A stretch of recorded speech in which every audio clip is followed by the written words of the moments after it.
Hi hello guys, మీలో ఎంతమంది panipuri lovers? So ఈ రీల్ని మాత్రం ఖచ్చితంగా పానీపూరి లవర్స్కి అయితే షేర్ చేయండి.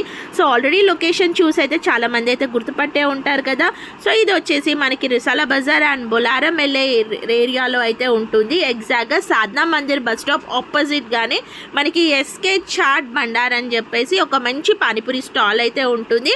అండ్ ఇక్కడ పానీపూరి మాత్రం ఫుల్ అండ్ ఫుల్ హైజీనిక్గా ఉంటుంది. అండ్ టేస్ట్ మాత్రం వస్తే సూపర్ అంటే సూపర్గా ఉంటుంది. అండ్ ఈ షాప్ వచ్చేసి సలీం బాయ్ అయితే 30 years నుంచి షాప్ అనేది అయితే మెయింటైన్ చేస్తున్నాడు. అండ్ రీసెంట్గా షాప్ని కూడా మంచిగా రెనోవేట్ చేశారు. అండ్ చిన్నపిల్లల దగ్గర నుంచి పెద్దవాళ్ళు కూడా ఎవరైనా కూడా హ్యాపీగా వచ్చి మంచిగా పానీపూరిని అయితే ఎంజాయ్ చేస్తారు. సో పానీపూరితో పాటు మనకి ఇక్కడ వచ్చేసి సమోసా రగడ, ఆలు కట్లెట్, ఆలు చాకి పూరి కూడా అవైలబుల్గా ఉంటుంది. అండ్ ఈ రీల్ని వచ్చేసి మ్యాక్సిమం టు మ్యాక్సిమం అయితే షేర్ చేయండి. అండ్ అన్నకైతే సపోర్ట్ చేద్దాం. Thank you for watching.